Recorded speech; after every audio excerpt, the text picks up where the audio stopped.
함께 나누기를 원합니다. 신앙의 경험을 축적하라.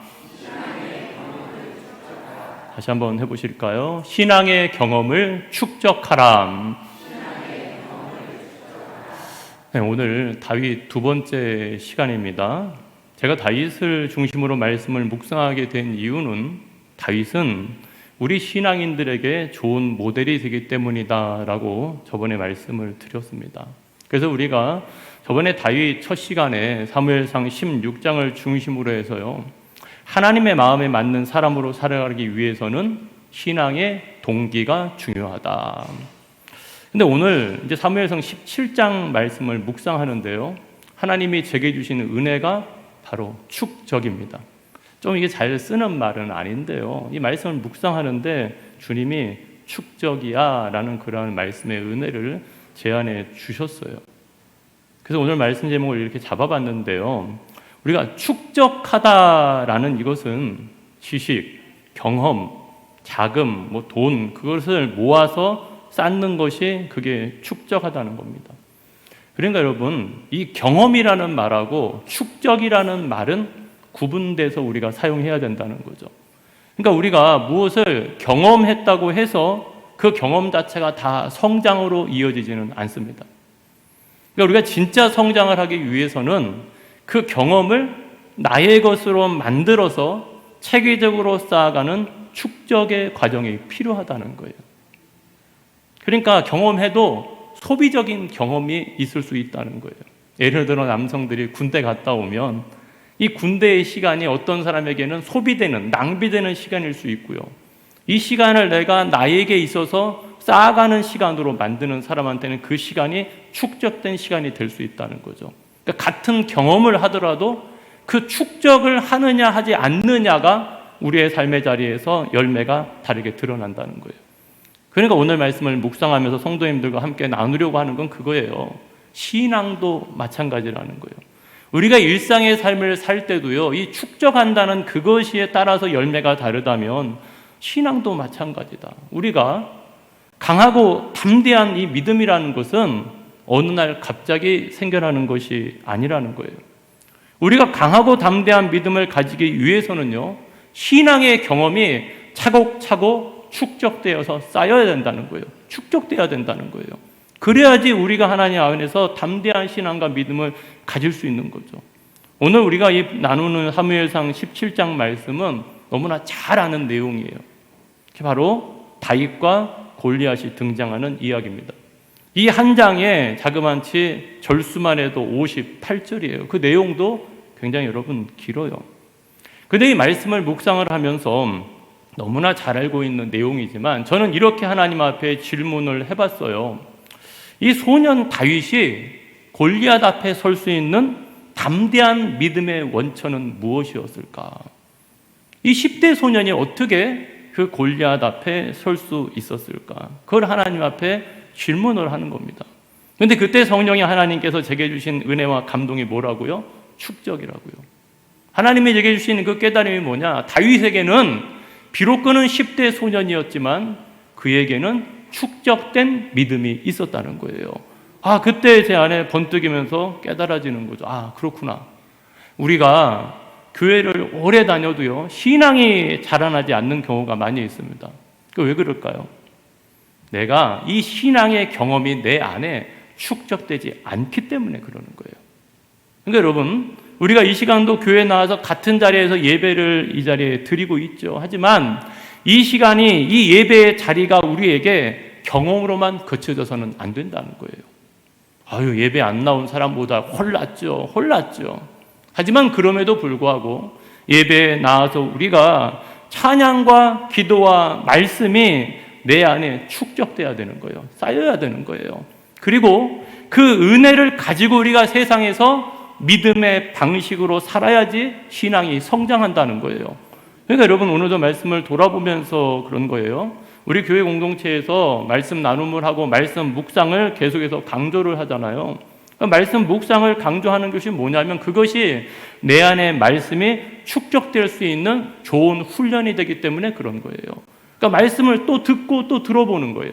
또 그 설교 말씀을 통해서 내가 묵상을 하면 이 자리에 여러분들이 앉아 있지만 받은 은혜와 깨달음은 다 다르다는 거예요. 그럼 하나님이 오늘 나에게 무엇라 말씀하시는가? 나는 오늘 주어진 말씀을 통해서 무엇을 깨닫게 되었는가? 내 삶의 자리에서 어떻게 믿음으로 살아내야 되는가? 그게 우리의 삶의 자리에서 이 축적의 과정을 통해서 어떻게 된다는 거예요? 쌓여져야 된다는 거예요.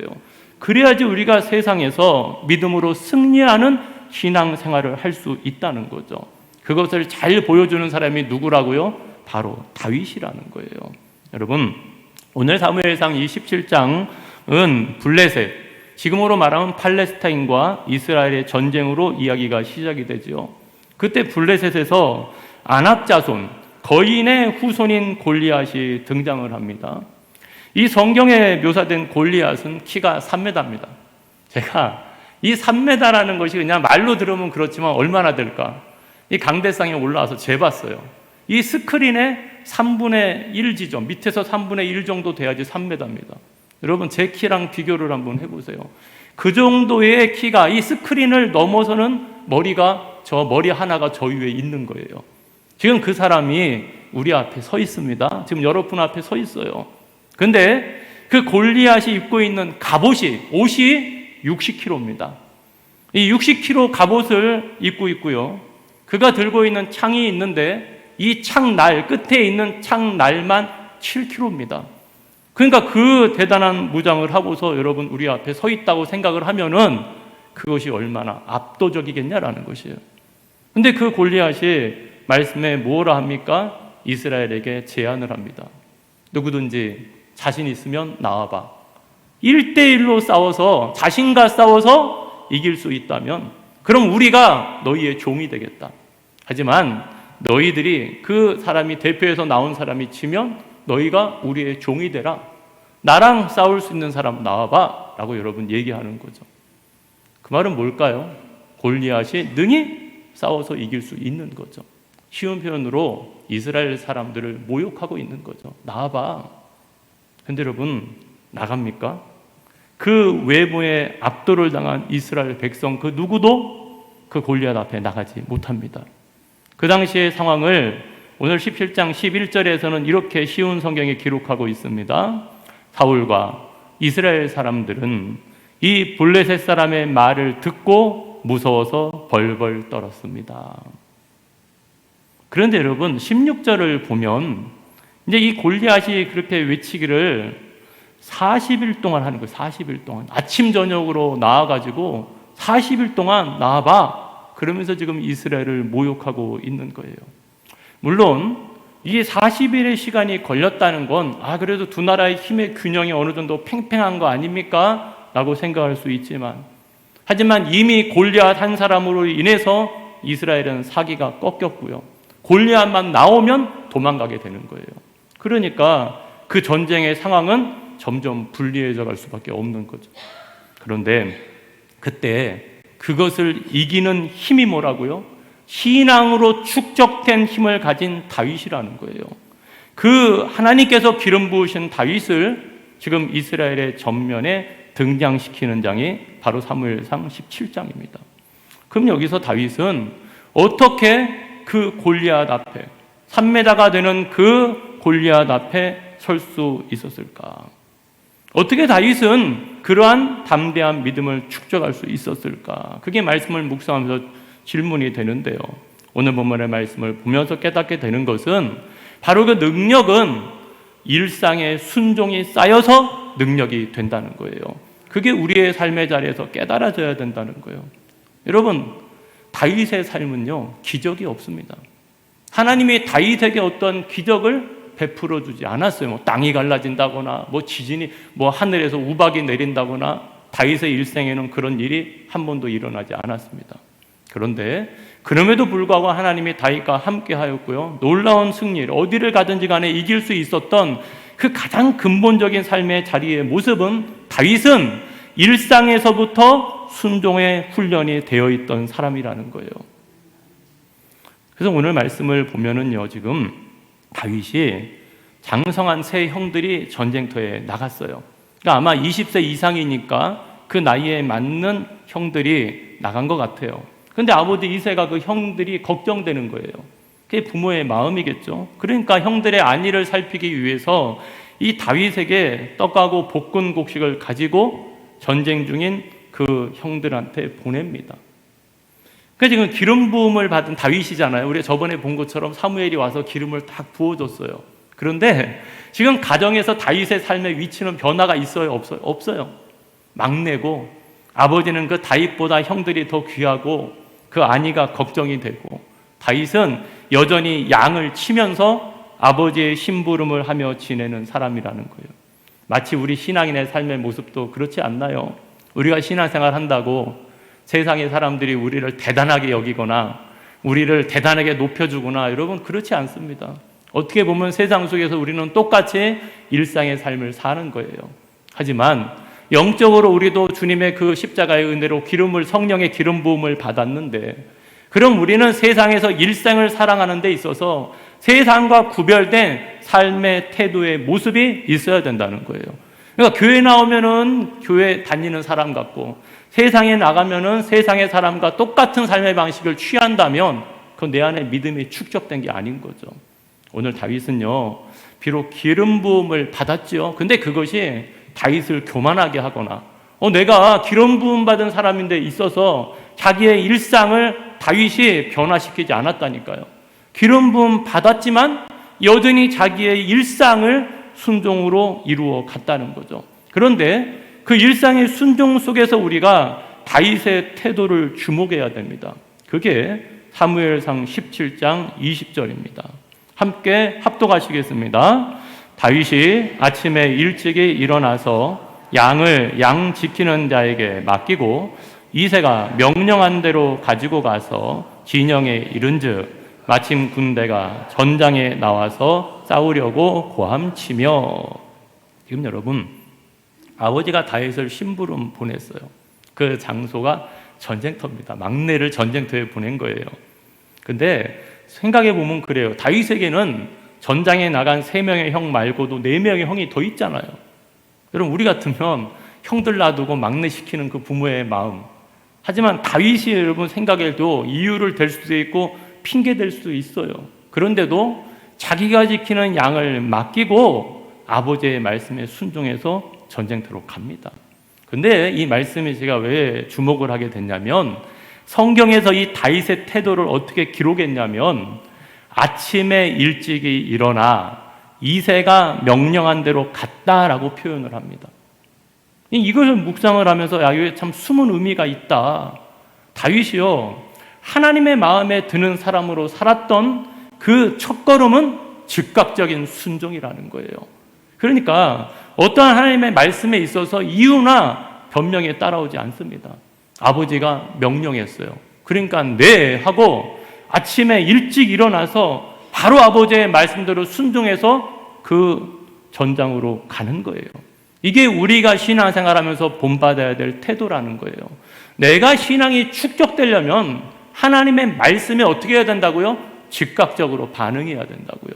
말씀을 들었다면 거기에 우리의 반응이 따라와야 된다는 거예요. 오늘 이 다윗은 그런 사람이에요. 말씀 앞에 이 반응이 빨랐다고요. 잘했을 때도 빨랐고 잘못했을 때 선지자가 와서 꾸짖으면 꾸짖었을 때도 빨라요. 그게 뭡니까? 바로 회개하는 거예요. 사울왕처럼 뒤로 미루거나 이유를 대거나 변명을 대지 않습니다. 다윗은 하나님의 말씀 앞에 즉각적으로 반응하는 사람이었다는 거예요. 그런데 우리는 여러분 어떠세요? 우리는 우리의 삶의 자리에서 하나님의 말씀이 내 안에 들려지거나 찔림이 오거나 깨달아질 때 즉각적으로 반응하십니까? 여전히 하나님 앞에 하나님, 나는 이런 이유가 있어요. 나는 이런 사정이 있어요. 이렇게 말씀을 저울질하면서 내 형편과 상황에 맞추어서 살아갈 때가 많다는 거예요. 하지만 성도는 하나님의 마음에 맞는 사람은 상황에 맞추어서 살아가는 사람이 아니라는 거예요. 하나님의 말씀에 맞추어서 살아가야 된다는 거예요. 그러니까 이 말씀을 묵상하면서 생각나는 한 사람이 떠오르죠. 그 사람이 바로 누구냐면 믿음의 조상 아브라함이에요. 여러분, 창세기 22장 2절에서 3절입니다. 여호와께서 이르시되 내 아들 내 사랑하는 독자 이삭을 데리고 모리아 땅으로 가서 내가 내게 일러준 한 산 거기서 그를 번제로 드리라. 아브라함이 아침에 일찍이 일어나. 똑같은 말씀의 표현이 나오죠. 하나님께서 자기에게 일러진 곳으로 가더니. 너무나 잘 아는 내용이지만 교회에 처음 나오신 분을 위해서 잠시 설명을 한다면, 하나님께서 지금 아브라함의 믿음을 시험하셔서 그 아들 이삭을 모리아산에 번제물로 바치라고 합니다. 여러분, 독자입니다. 유일하게 하나 있는 아들. 그 이삭은 아브라함이 100세 때 난 아들입니다. 그 말은 뭐냐면 나올 수 없었어요. 이미 경수가 끊어졌고 이미 생산을 할 수 없는 몸인데, 하나님이 언약하신 대로 100세 때 하나님의 능력으로 그 사라의 태에 임신을 해서 아들을 낳게 해준 거예요. 너무나 감사하죠. 후사가 생겼어요, 하나님의 약속대로. 그런데 하나님이 오늘 그 아들을 제물로 바치라고 하는 겁니다. 이게 사람의 성정으로 이해가 됩니까, 여러분? 내 뒤를 이을 후사예요. 하나님의 약속대로 주신 아들이에요. 근데 이제 와서 달라는 거예요. 하나님이 번제로 바치라는 거예요. 그를 죽이라는 거예요. 근데 아브라함이 그 말씀에 어떻게 반응합니까? 아침에 일찍이 일어나 즉각적으로 반응합니다. 바로 그 말씀 앞에 순종해서 사흘길을 걸어가는 거예요. 이게 어떻게 여러분 가능했을까? 나 같으면, 우리 같으면 하나님 어떻게 이럴 수 있어요? 잠깐만요, 하나님 40일 금식 기도를 한다거나, 아니면 어떤 방법을 통해서라도 하나님을 설득한다거나, 아니면 다른 대안을 찾기 위해서 몸부림치지 않겠냐 말이에요.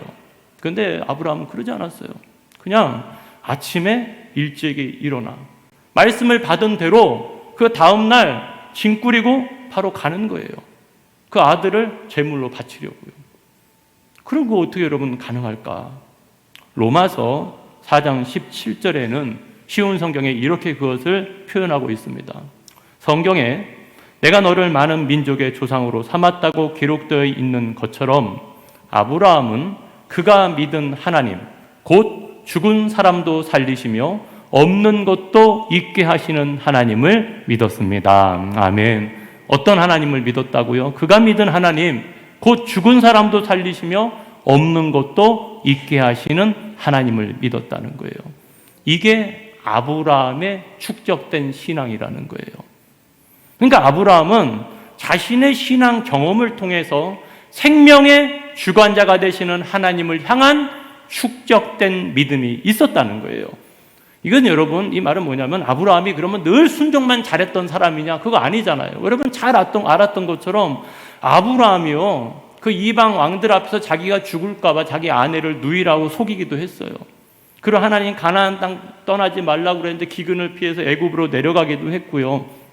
이 기다려도 아들을 주지 않으니까 이 사라가 말을 들어가지고 자기 여종을 취해가지고 서자인 이스마엘을 낳기도 했어요. 그러니까 이 아브라함의 삶에도 많은 불순종의 흔적들이 있었단 말이에요. 그런데 그럼에도 불구하고 신실하신 하나님께서, 약속하신 하나님이 그 언약을 성취하기 위해서 아브라함에게 또 오시고 또 말씀하시고 또 그에게 긍휼과 은혜를 베풀어 주셔가지고 아브라함의 100세 때 아들을 주신 거예요. 그러니까 우리가 축적된 이 신앙을 갖는다는 건, 믿음을 갖는다는 건 시행착오가 없다는 게 아니죠. 시행착오가 있어요.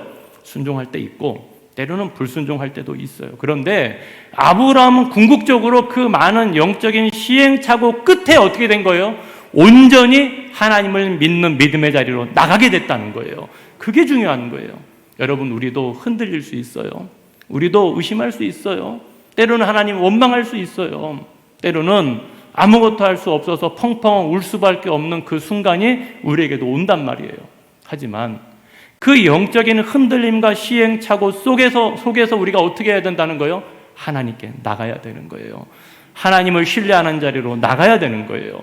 그러니까 아브라함은 궁극적으로 그 하나님의 언약이 성취됨으로 말미암아 자기 안에 그것이 온전히 신앙이 축적됐어요. 하나님은 죽은 자도 살리시며 없는 것도 있게 하시는 하나님이야. 그러니까 이제 하나님의 지금 그 요구한 말씀에도 하나님의 선한 뜻이 있을 것이고, 내가 비록 번제로 드린다 할지라도 그를 다시 살릴 수 있는 하나님이야. 그거를 아브라함은 믿었다는 거예요. 그러니까 그 아들 이삭을 데리고 모리아산에 올라간 거죠. 그러니까 하나님이 그 아브라함의 중심, 그 신앙의 동기, 그 믿음을 보시고 어떻게 해요? 아브라함아 멈춰라. 그 아들 이삭을 번제로 드리려고 할 때 천사를 보내서 멈춰라. 됐어. 그리고 나서 뒤돌아보니까 순 양을 준비해 주신 거죠. 그게 여호와 일의 은혜예요. 하나님이 그곳에 양을 준비해 놓으신 거예요. 여러분, 마치 오늘 우리에게 하나님이 순종을 요구하신 것 같지만 하나님은 순종의 제물이신 누구를 예배해 두셨죠? 예수 그리스도를 예배해 두셨잖아요. 내가 죽은 것이 아니라 나 대신 그리스도가 죽으심으로 말미암아, 어린 양 예수 그리스도의 십자가의 죽으심으로 말미암아 우리를 구원하여 주신 거죠. 그러니까 우리가 항상 그 믿음을 가져야 된다고요. 아브라함은 그 믿음으로 하나님의 시험을 통과한 거죠. 여러분, 이 두 가지 사건을 비교하면서 그런 거예요. 여러분은 이 다윗의 아침에 일찍 일어나, 아브라함의 아침에 일찍 일어나, 이 두 가지의 사건을 보면서 무엇을 생각하게 되시나요? 다윗의 순종은 그거는 뭐 나도 할 수 있고 그건 좀 작은 순종이고, 아브라함의 순종은 여러분 위대한 순종일까요? 근데 우리가 여기서 주목해야 되는 건 그 순종의 크기가 아닙니다. 우리가 이 말씀을 통해서 준비해야 되는 건, 우리 마음에 받아들여야 되는 건 순종의 태도예요. 태도. 그러니까 여러분, 목사님 나도 요만큼은 순종할 수 있어요, 이만큼은 안 돼도 요만큼은 할 수 있어요, 그렇게 바라보지 마시고 아침에 일찍 일어나 하나님의 말씀 앞에 나는 어떠한 순종의 태도를 가지고서 살고 있는가, 그것을 점검해야 된다고요. 그러니까 오늘도 말씀을 돌아보면서 하나님은요, 즉각적인 순종을 기뻐하신다는 거예요. 그리고 그 순종을 사용하시고 그 순종을 통해서 영광을 받으신다는 거예요. 그러니까 우리가 믿음이 축적되는 삶을 살기 위해서는 내 일상의 삶의 자리부터, 작은 일부터 미루지 말고, 내가 하나님의 말씀을 듣고 깨달았다면 그 말씀을 통해서 순종하는 삶을 사는 훈련을 우리의 삶 가운데 해야 된다는 거죠. 그 작은 걸음이 하루하루가 축적이 되면 어떻게 된다는 거예요? 신앙의 경험이 차곡차곡 쌓여서 하나님의 마음에 맞는 사람으로 설 수 있게 된다는 거예요. 오늘 이 주어진 말씀을 의지해서요, 일상의 삶에서 작은 것부터 순종해서 더 큰 믿음으로 성장할 수 있는 저와 우리 성도님들이 되시기를 주님의 이름으로 축원합니다. 여러분, 오늘 말씀을 보면서 우리가 이제 더 깨닫게 되는 거죠. 그렇구나. 신앙의 경험이 축적되면 반드시 나타나는 신앙의 특징이 있죠. 그게 뭡니까? 믿음의 담대함이라는 거예요. 왜 축적돼야 된다고요? 축적이 돼야지 믿음의 담대함이 나타난다고요. 지금 다윗이 아버지의 심부름으로 전장에 갔는데 가서 듣는 거예요. 골리앗이 그날도 나와가지고 그 앞에서 이스라엘을 모욕하는 거예요. 나와봐. 그렇게 모욕하는 소리를 다윗이 들어요. 근데 이 다윗의 반응이 어땠을까? 그 말을 들은 다윗이 26절에 이렇게 말합니다. 다윗이 곁에 서 있는 사람들에게 말하여 이르되, 이 블레셋 사람을 죽여 이스라엘의 치욕을 제거하는 사람에게는 어떠한 대우를 하겠느냐? 이 할례받지 않은 블레셋 사람이 누구이기에 살아계시는 하나님의 군대를 모욕하겠느냐? 지금 이 말씀 속에서 우리가 주목하게 되는 내용이 있죠. 지금 다윗이 뭐라고 말합니까? 살아계시는 하나님의 군대다라고 말합니다. 지금 우리가 외적으로 돌아보면 지금 골리앗 앞에서 이스라엘 백성들이 어떻게 해서 벌벌 떨고 있잖아요. 그게 무슨 하나님의 군대예요? 벌벌 떨고 있는데. 근데 다윗은 지금 뭐라고 표현하는 거예요? 우리는 살아계신 하나님의 군대야. 이게 어떻게 무슨 차이죠? 우리 같으면 아이고 이렇게 벌벌 떨고 있어, 왜 저래? 그렇게 바라볼 만도 한데 지금 다윗은 그렇게 바라보지 않습니다. 그게 무슨 차이일까요? 다윗에게는요, 지금 이 전쟁의 승리가 이스라엘의 강함과 약함에 있는 것이 아니에요. 지금 다윗은 하나님의 관점으로, 믿음의 관점으로 문제를 바라보고 있다라는 것이에요. 그러니까 뭐라고 말하는 거예요? 이스라엘은 살아계신 하나님의 군대야. 하나님이 함께하는 군대야. 하나님의 영광을 드러내야 하는 군대야. 전쟁은, 그 전쟁의 승리는 누구에게 달려있다는 거예요? 하나님께 달려있다는 거예요. 그것이 바로 신앙의 고백으로 나온 게 47절 말씀이죠. 같이 합독하시겠습니다. 47절입니다. 또 여호와의 구원하심이 칼과 창에 있지 아니함을 이 무리에게 알게 하리라. 전쟁은 여호와께 속한 것인즉 그가 너희를 우리 손에 넘기시리라. 아멘. 전쟁은 누구한테 속했다고요? 여호와께 속했다고요. 그러니까 지금 말하는 거예요. 이스라엘이 벌벌 떨고 있는데 우리는 하나님의 군대야. 그 말은 뭐냐면 이 전쟁의 승패는 누구의 손에 달려있다는 거예요? 하나님의 손에 달려있다는 거예요. 이게 우리가 신앙생활을 하면서 가져야 될 영적인 정체성이에요. 우리 연약하죠? 부족하죠? 하지만 여러분, 낙심하지 말아야 되는 것은 우리는 하나님의 사람이에요. 우리는 하나님의 자녀들이에요. 하나님이 하나님의 자녀를 결단코 외면하지 않으시고 버리지 않으신다는 거예요. 그러니까 여러분, 이 전쟁은 여호와께 속한 거야. 하나님은 우리의 하나님이야. 그게 다윗의 담대함의 원천이었다니까요. 그러니까 우리가 이 세상을 살아가면서 분명히 깨달아야 되는 것은 하나님은 약한 자를 들어서 강한 자를 부끄럽게 하시는 하나님이라는 거예요. 그러니까 성도는 나의 능력이 아니라 하나님의 능력을 믿고 의지하면서 살아야 된다는 거예요. 그게 믿음이에요, 여러분. 내 능력 때문에 낙심하지 마시라고요. 내 처지와 상황 때문에 낙심하지 마시라고요. 하나님이 나와 함께 하시면. 그러면 여러분 할 수 있는 거예요. 그런데 이 다윗의 말을 들으면 우리는 지금 마음이 뜨거워지죠. 그래, 할 수 있어. 그래, 하나님이 함께 하시는데. 근데 오늘 이 다윗의 말을 들은 형 엘리압의 반응이 어떻습니까? 성경에 보면은 노를 바랬다라고 나옵니다. 28절 한번 보실까요? 큰형 엘리압이 다윗이 사람들에게 하는 말을 들었습니다. 그가 다윗에게 노를 바랍니다. 내가 어찌하여 이리로 내려왔느냐? 들에 있는 양들을 누구에게 맡겼느냐? 나는 내 교만과 내 마음의 완화감을 아노니 내가 전쟁을 구경하러 왔도다. 이게 관점의 차이라는 거예요, 여러분.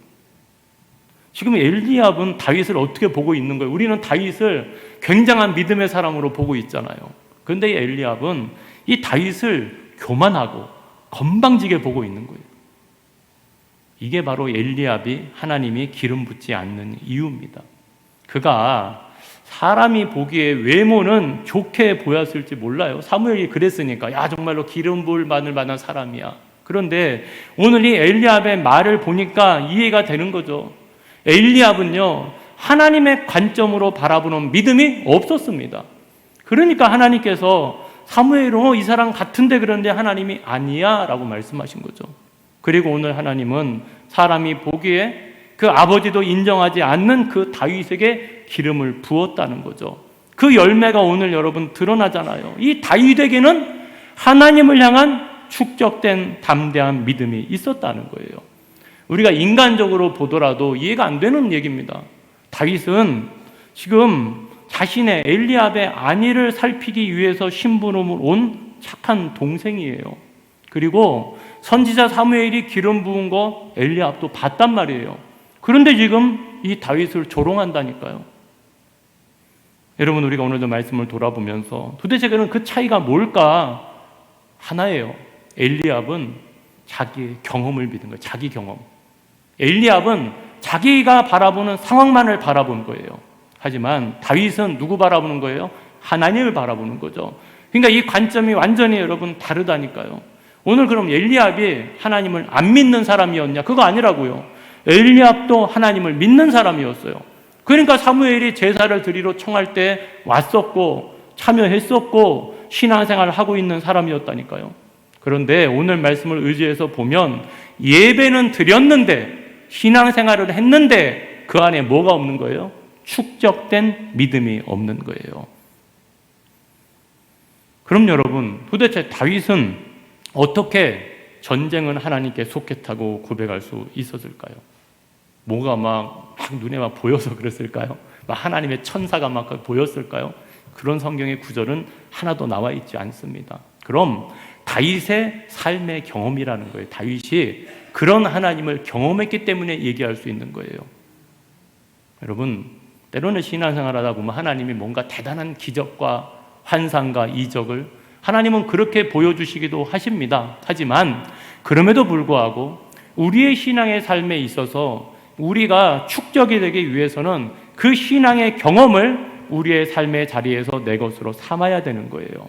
여러분, 그것을 잘 보여주는 것이 32절과 오늘 말씀 33절이에요. 지금 다윗이 그렇게 담대하게 얘기하는 것을 사람들이 들었죠. 그러니까 사울왕이 그 말을 하는 사람이 있다니까 얼마나 좋았겠어요. 골리앗 저거 아무것도 아닌데라고 하는 사람이 있다니까 불러와, 그런 거죠. 그래서 이 다윗이 갔어요. 갔는데 32절 33절에 보면은 다윗이 사울왕을 위로합니다. 그로 말미암아 낙담하지 마십시오.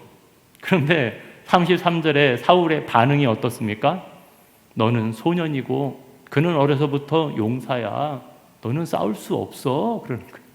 지금 다윗은 왕에게 용기를 주는 말을 하는데 사울은 도리어 다윗의 용기를 꺾고 있는 거죠. 여러분, 이 장면을 보면서 그런 사울의 마음을 돌아보면 그런 거예요. 사울이 골리앗과 아무도 싸우러 나가지 못한, 심지어 자기도 못 나가는데 지금 누군가가 골리앗을 이길 수 있다고 하니까 불렀어요. 근데 와보니까 무슨 골리앗과 대적할 만한 키가 크다거나 대단한 무장을 했거나 능력이 하나도 보이지 않는 거예요. 10대 소년이 딱 그 앞에 여러분 나오니까 사울 마음이 완전히 실망이 되는 거죠. 왜냐하면 사울 안에 믿음의 관점이 없으니까요. 그 믿음을 볼 수 있는 관점이 없으니까 외모만 보니까 그러는 거예요. 네가 어떻게 싸우냐? 너는 소년이고 그는 용사야 라고 여러분 말하는 거예요. 그러니까 여기서 깨닫게 되는 거예요. 사랑하는 성도 여러분, 문제를 이겨내는 담대한 믿음은 어떠한 연륜이나 사회적인 지위나 일반적인 내 경험에서 나오는 것이 아니라는 거예요. 많은 것을 내가 경험했다고, 내가 연륜이 있다고 해서 그 담대한 믿음 안 나온다고요. 오직 축적된 이 믿음은 하나님의 말씀에서, 하나님의 말씀에 순종하는 데서, 그 말씀대로 살아내는 데서 축적된 믿음이 나온다는 거예요. 그게 바로 34절과 35절이에요. 지금 다윗이 사울에게 얘기해요. 야, 너는 싸우러 나갈 수 없어. 그러는데 뭐라고 말합니까? 네, 맞습니다. 저는 아버지의 양을 치는 양치기입니다. 그런데 제가 목숨을 걸고 사자와 곰과 싸워서 양을 지켜내었습니다. 그렇게 얘기하는 거예요. 맞아요. 저 소년이에요. 저 양치기예요. 그런데 저 사자와 곰과 싸웠어요. 저 이런 경험이 있어요. 지금 다윗이 말하는 거예요. 그럼 여기까지 말하면 다윗의 경험이 되는 겁니다. 하지만 36절, 37절 말씀을 보십시오. 다윗이 이렇게 말하는 거예요. 그런데 그 사자와 곰을 쳤는데 그것은 나의 능력이나 나의 힘이 뛰어나서가 아니라는 거예요. 37절 말씀에 뭐라고 말합니까? 다윗이 이르되 여호와께서 나를 사자의 발톱과 곰의 발톱에서 건져내셨은즉 나를 이 블레셋 사람의 손에서도 건져내시리라. 아멘. 여러분 한번 따라해 보실까요? 건져내셨은즉 건져내시리라. 지금 다윗은 자기의 무용담을 자랑하는 게 아닙니다. 그 사자와 곰의 발톱에서 하나님이 나를 건져내어 주셨습니다. 그러니까 이 블레셋 사람의 손에서도 나를 건져내실 겁니다. 그게 바로 신앙의 축적된 힘이라는 거예요.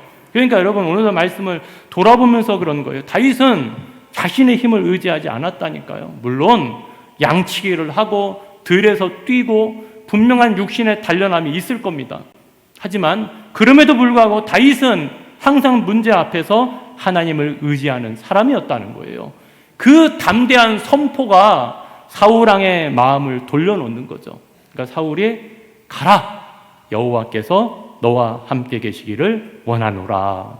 다윗의 신앙의 고백을 받아들인 거죠. 사랑하는 성도 여러분, 지금 우리 앞에 골리앗같이 넘어설 수 있는 문제와 대상이 있습니까? 경제적인 문제도 있을 수 있고 육체적으로 아픈 문제도 있을 수 있고 때로는 사람의 관계에서 오는 어려움도 있을 수 있어요.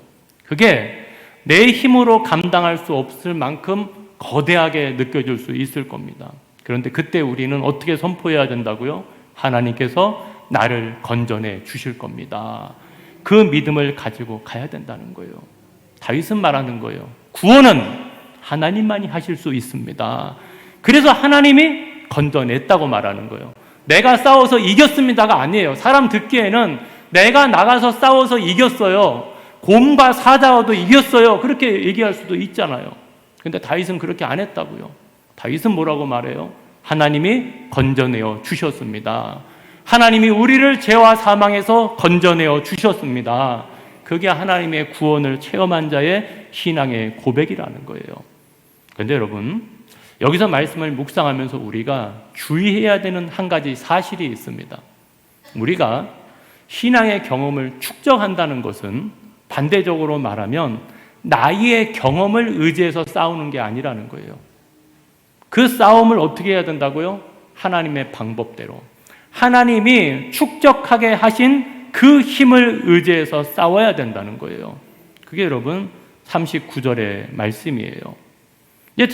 싸우러 나간다고 하니까 사울이 이 다윗에게 갑옷을 줍니다. 칼을 줍니다. 그런데 우리가 39절의 말씀에 보면 다윗이 칼을 군복에 차고는 익숙하지 못함으로 시험적으로 걸어보다가 사울에게 말하되 익숙하지 못하니 이것을 입고 가지 못하겠나이다 하고 벗어버립니다. 이게 신앙의 방법이라고요. 여러분, 익숙하지 못한 방법. 내가 이 갑옷은 다윗에게 축적된 경험이 아니에요. 자기는 갑옷 입고 싸워보지 않았다고요. 그러니까 그거를 과감하게 벗는 거예요. 여러분 그렇잖아요. 갑옷을 입어야 창이 오든 칼이 와도 막을 수 있을 거 아닙니까?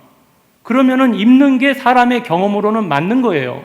근데 다윗의 신앙의 경험으로는 안 맞아요. 이건 자기에게 익숙한 방법이 아니에요. 그러니까 갑옷을 벗어요.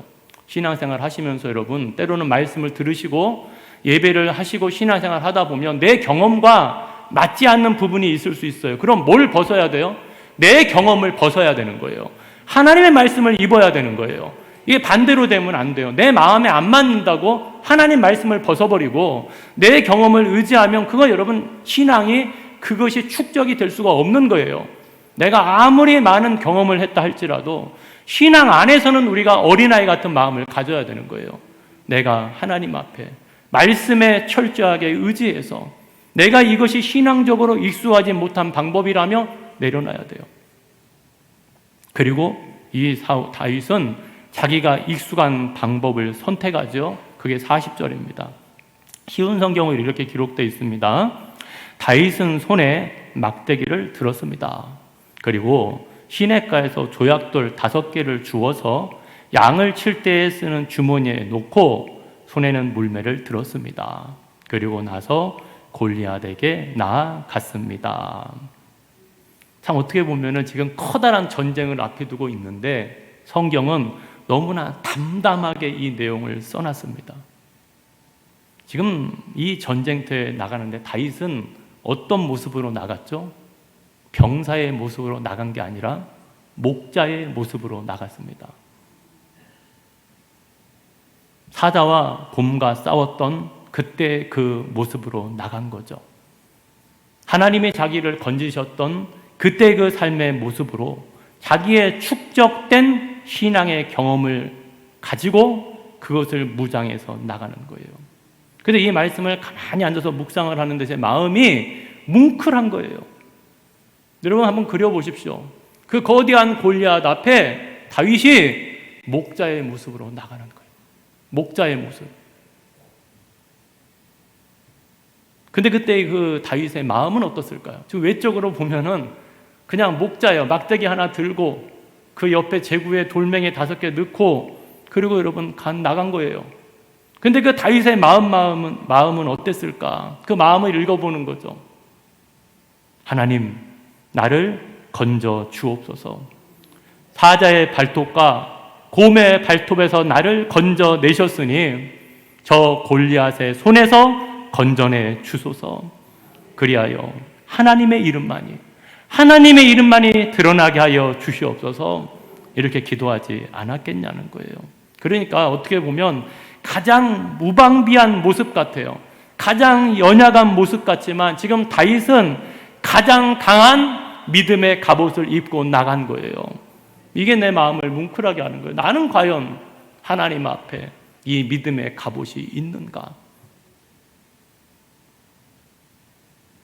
다윗은 철저하게 축적된 믿음, 신앙의 축적된 경험을 가지고 자신이 훈련받은 대로 축적된 방법으로 골리앗과 싸우러 나가서 승리했다는 거예요. 사랑하는 성도 여러분, 우리가 신앙의 경험을 축적하라. 오늘 말씀의 제목을 우리가 다시금 되뇌어야 되는 것은 뭐냐면요, 이것은 단순히 오늘 말씀 들었으니까 내가 다윗에 대해서 골리앗에 대해서 더 많이 알았어, 다윗이 이렇게 해서 싸워서 이겼대, 그 지식의 습득을 말하는 거 아니에요. 지식적으로만 알아듣는 게 아니라 이 말씀을 통하여서 이 신앙이 축적된다는 것은 내 삶의 자리에서 살아계신 하나님을 인격적으로 만나는 거예요. 다윗에게 하나님은 살아계신 하나님이었다고요. 그러니까 우리가 오늘도 하나님 앞에 나와서 예배 드리는데 이 자리를 통해서 다윗과 같이 우리의 삶의 자리에 하나님은 언제나 살아계신 하나님이십니다. 그게 여러분들 우리의 삶의 자리에서 고백되어야 된다는 거예요.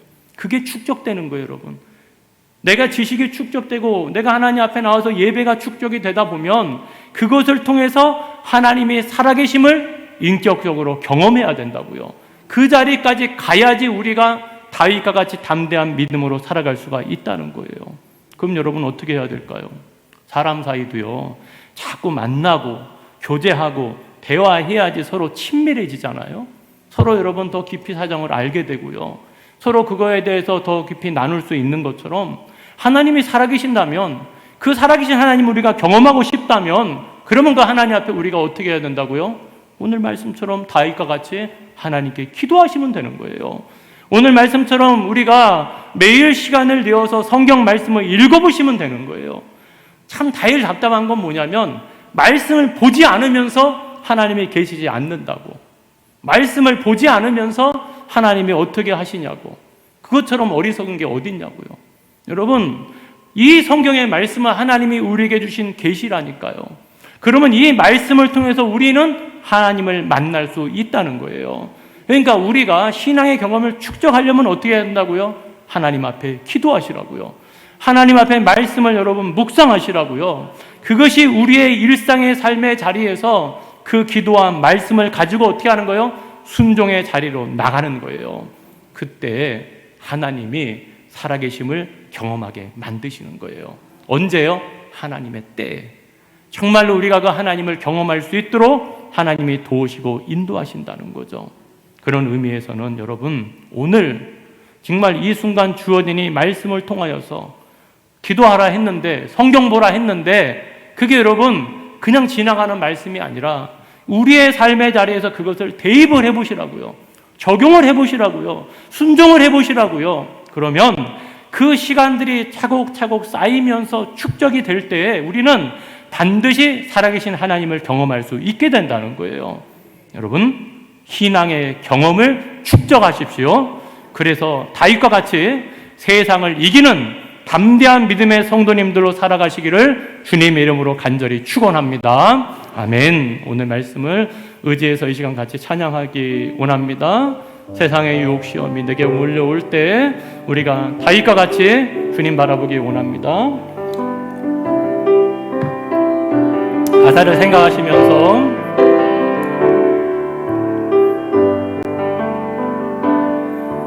세상의 유혹 시험이 내게 몰려올 때에 나의 힘으론 그것들 모두 이길 수 없네. 거대한 폭풍 가운데 위축된 나의 영혼 어찌할 바를 몰라 헤매이고 있을 때 주를 찬양, 손을 들고 찬양. 전쟁은 나에게 속한 것 아니니 주를 찬양,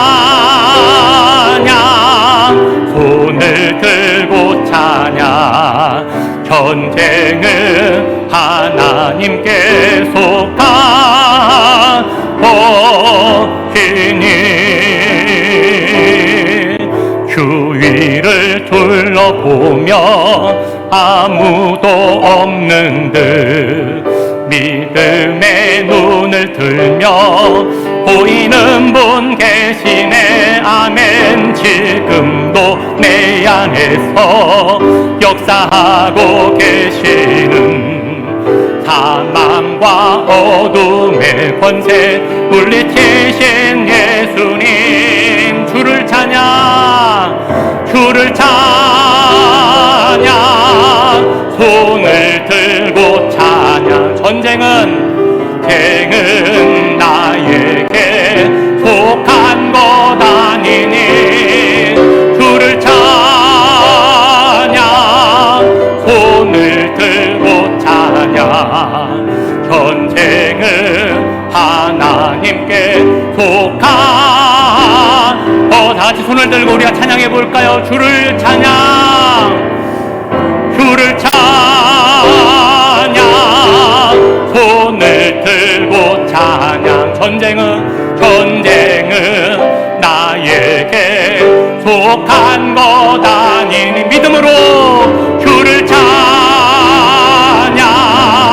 손을 들고 찬양. 전쟁은 하나님께 속한 것이니. 이 시간에 함께 기도하기를 원합니다. 주님, 전쟁은 하나님께 속한 것인 줄을 우리가 믿습니다. 우리의 삶의 문제, 때로는 고통, 질병, 하나님 우리의 힘으로는 이길 수 없지만 주님의 손으로, 주님의 능력으로 이길 수 있음을 믿습니다. 우리가 신앙의 경험을 축적할 줄 아는 신앙인이 되기를 원합니다. 주여 나를 건져 주시옵소서. 주여 나와 함께하여 주시옵소서. 전쟁은 하나님께 속하였습니다. 이 믿음을 가지고 이 시간 다같이 통성으로 기도하시겠습니다.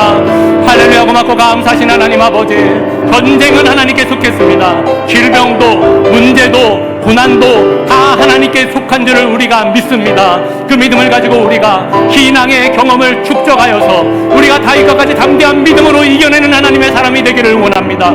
예수의 이름으로 이겨내는 하나님의 사람이 되기를 원합니다. 성령이 하나님 이 시간 우리의 삶의 자리에 말씀하여 주시옵소서. 우리의 갑옷을 내어놓고 이제는 하나님의 말씀의 옷을 입어서 우리가 하나님 앞에 아버지 믿음으로 담대히 설 수 있는 하나님의 사람이 되기를 원합니다. 우리 앞에 놓여있는 그 골리앗을, 그 문제를 넘어설 수 있는 하나님의 사람이 되기를 원합니다. 성령의 하나님, 이 시간 우리의 삶의 자리에 말씀하여 주시옵시고 우리를 건져 주시옵소서. 주여 역사하여 주시옵소서. 그 하나님의 능하심을 바라보는 믿음을 가지고 담대히 승리하는 신앙인들이 될 수 있도록 역사하여 주시옵소서.